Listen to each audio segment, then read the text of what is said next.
ஆனவஞ்செழுத்துளே அண்டமும் அகண்டமும் ஆனவஞ்செழுத்துளே ஆதியான மூவரும் ஆனவஞ்செழுத்துளே அகாரமும் மகாரமும் ஆனவஞ்செழுத்துளே அடங்கலாமலுற்றதே.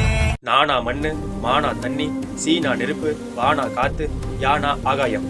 உருவான பஞ்சாட்சரமான நமசிவாய என்ற ஐந்தெழுத்தில் பஞ்சபூதங்களாலான உலகமும் ஆதியந்தமில்லாத ஆகாயமும் அடங்கும்.